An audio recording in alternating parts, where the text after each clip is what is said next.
Hi hello class 9th वालों। तो आज हम लोग सीख रहे हैं आपकी इंग्लिश की बुक जिसका नाम है मेरे प्यारे बच्चों बीहाइव। बड़ी ही प्यारी सी बुक है आपकी, है ना। तो बीहाइव बुक की पोएम नंबर 6 जिसका नाम है नो मैन आर फॉरेन और इसके पोएट हैं जेम्स क्रिकेप। तो आज हम लोग इसी पोएम के क्वेश्चंस एंड आंसर्स को देखने वाले हैं और बहुत ही अच्छे तरीके से याद करने वाले हैं। तो यदि आप लोगों ने बच्चों ये no man are foreign poem को रीड नहीं किया है तो इस पोएम का लिंक इस वीडियो के डिस्क्रिप्शन में दिया गया है, तो आप लोग उसको वहां से रीड कर सकते हैं। क्योंकि आपको तो पता ही है कि जब हम किसी पोएम को बहुत ही अच्छे तरीके से रीड कर लेते हैं तो हम उस पोएम या किसी लेसन के क्वेश्चन आंसर बेहतरीन तरीके से जल्दी से सीख लेते हैं। तो आप लोग जरूर पढ़ लीजिएगा और यदि आप लोगों ने पढ़ ली है तो कोई बात नहीं बच्चों, लेकिन यदि पढ़ी नहीं है तो जरूर पढ़िए, ठीक है। और पढ़ ली है तो आइए मेरे साथ देखते हैं इसका फर्स्ट क्वेश्चन। तो ये रहा फर्स्ट क्वेश्चन। और हाँ, क्वेश्चंस को सॉल्व करने से पहले बच्चों आप लोगों से मेरी एक ही रिक्वेस्ट है कि आप लोग भी क्वेश्चन फर्स्ट करने से पहले आप अपनी नोटबुक को जरूर निकाल लीजिए और बुक को भी खोल लीजिए, ताकि आप लोग उसमें अपने क्वेश्चन को मैच करते जाएं कि मैंने कौन से क्वेश्चन का आंसर लिखा, ठीक है। और फिर आप लोग अपनी नोटबुक में इसके आंसर को बेहतरीन तरीके से लिखते जाएं, ठीक है। तो आइए पढ़िए मेरे साथ फर्स्ट क्वेश्चन, ठीक है। बुक में ही पढ़ सकते हैं और यहाँ भी आप लोग पढ़ ही रहे हैं। तो beneath all uniforms, what uniforms do you think the poet is speaking about? तो यहाँ पर beneath all uniforms, beneath का मतलब होता है के नीचे, all uniforms यानी के सभी यूनिफॉर्म्स के नीचे, ठीक है। अब यहाँ पर डॉट डॉट है, मतलब ये पूरी लाइन नहीं है, तो हमें ये बताना है कि beneath all uniforms यानी सभी यूनिफॉर्म के नीचे आपके विचार में कवि किस यूनिफॉर्म की बात कर रहा है। What uniforms do you think the poet is speaking about? यानी किस यूनिफॉर्म की बात है वो कवि कर रहा है, ये हमें अपने अनुसार बताना है। तो इसका आंसर है बिल्कुल छुटकू सा, तो ये रहा आंसर है The poet speaks about the various dresses that people of various countries wear, but beneath them the human body is same. तो यहाँ पर बच्चों जो ऑल यूनिफॉर्म है उनका क्या मतलब है, कभी जो विभिन्न प्रकार के देश हैं और उन देशों के लोग जो कपड़े पहनते हैं अलग अलग तरीके के, कभी उन कपड़ों की बात को यहाँ पर यूनिफॉर्म कह रहा है, ठीक है। जो विभिन्न देशों के लोग हैं उनके द्वारा पहने जाने वाले कपड़ों के बारे में कभी बात करता है। लेकिन beneath them the human body is same, लेकिन हमारे कपड़े अलग हो सकते हैं लेकिन उनके जो नीचे मानव शरीर है वो एक ही है सभी लोगों का, ठीक है। चलिए देखते हैं next question, question number second. तो क्वेश्चन नंबर सेकंड में देखिए बच्चों क्या है, how does the poet suggest that all people on earth are the same.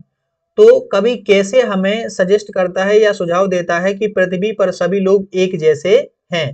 तो देखिए इसका आंसर, तो ये रहा बच्चों प्यारा सा आंसर।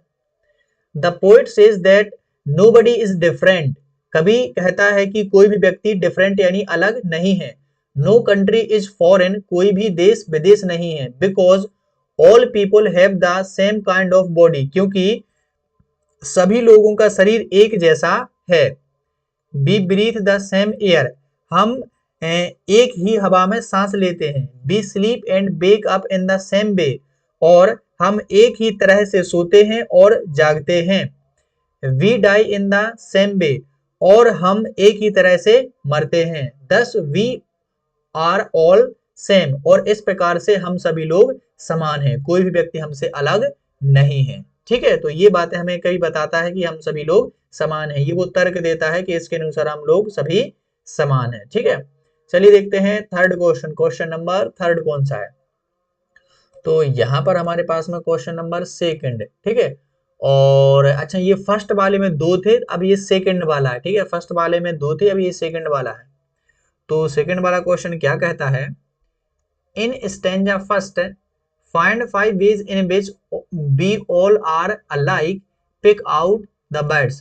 तो यहाँ पर कवि कहता है कि स्टैंजा फर्स्ट यानी कि फर्स्ट वाले स्टैंजा में 5 तरीके बताइए जिनमें हम सब एक जैसे हैं, और उन शब्दों को चुनकर लिखना है हमें। तो आंसर है भैया जी, ठीक है, These are the following ways in which we all are alike।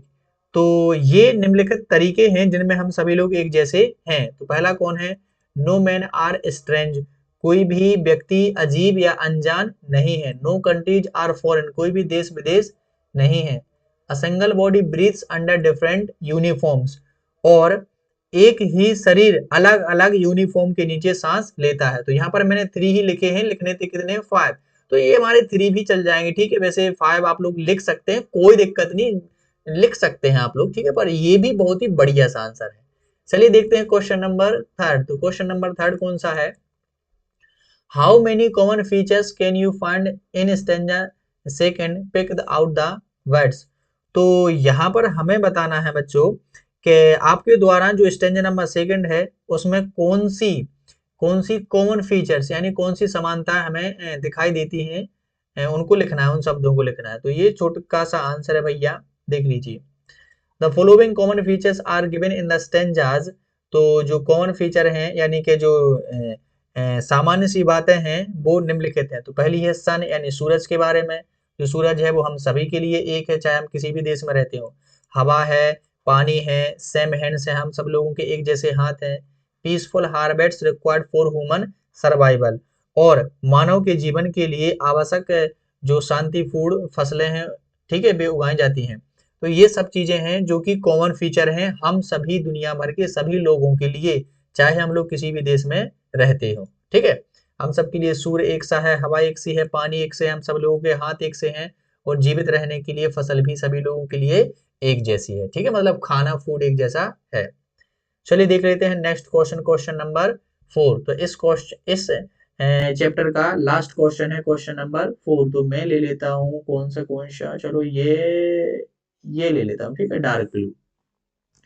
ये तो दिखता ही नहीं है भाई डार्क ब्लू, बच्चे कहेंगे डार्क ब्लू ले लिया, दिखता कुछ नहीं। चलो ठीक है, ये ले लेता हूँ। तो क्वेश्चन है, बढ़िया प्यारा सा क्वेश्चन है। Whenever we are told to hate our brothers, and what do you think this happens? Why?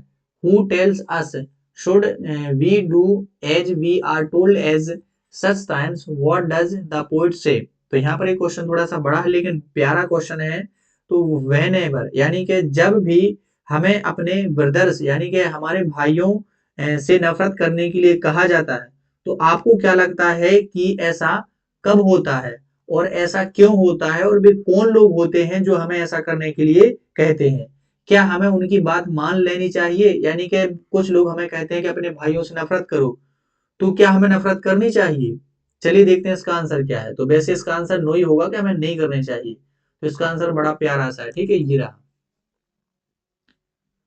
Those who tell us to hate our brothers are the ones who do not wish always अरे यार us well, ठीक है। तो यहाँ पर answer है जो लोग हमें अपने भाइयों से नफरत करने के लिए कहते हैं, वे लोग हमारा हमारा भला नहीं चाहते हैं। जो हमें अपने भाइयों से नफरत करने के लिए कहते हैं वे हमारा भला नहीं चाहते, मतलब हमारी अच्छाई नहीं चाहते हैं, और होता ही ऐसा है। They only seek their own benefit and want to harm others. वे केवल अपना बेनिफिट चाहते हैं, ठीक है, अपना लाभ चाहते हैं और दूसरों को नुकसान पहुंचाते हैं। But we should not act upon their advice. लेकिन हमें उनकी एडवाइस पर अमल नहीं करना चाहिए, उनकी बात को नहीं मानना चाहिए। We must not hate our brothers. हमें अपने भाइयों से नफरत नहीं करनी चाहिए, ठीक है। तो इसमें सारे क्वेश्चन कवर हो गए। अब यहाँ पर जो हमारे टेक्स्ट बुक में जितने क्वेश्चन थे वो सारे के सारे हो गए हैं। अब मैंने एक क्वेश्चन आपके लिए तैयार किया है जो कि बेहतरीन क्वेश्चन है, ठीक है। और क्वेश्चन क्या है, ये एक्स्ट्रा क्वेश्चन है, ठीक है, ये अपनी उस आपकी बुक में नहीं है लेकिन ये इंपॉर्टेंट है इसलिए मैंने बना दिया। What message does the poet want to convey.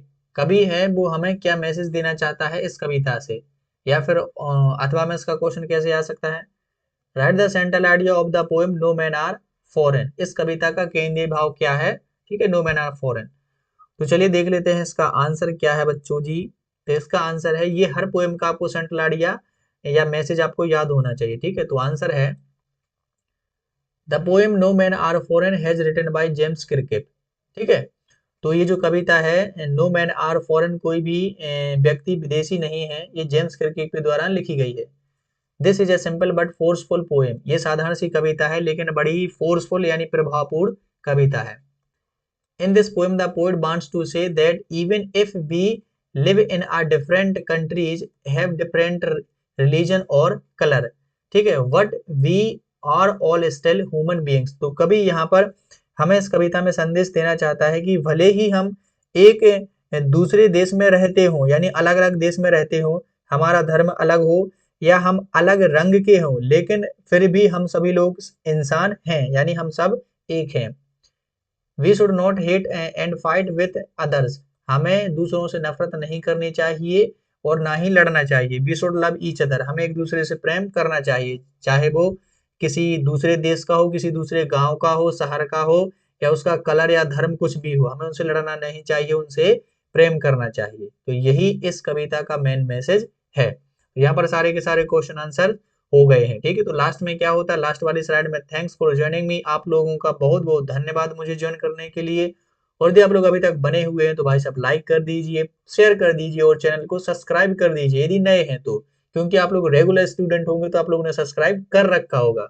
तो मैं मिलता हूं आप लोगों को नेक्स्ट वीडियो में, तब तक के लिए पढ़ते रहिए और खुश रहिए।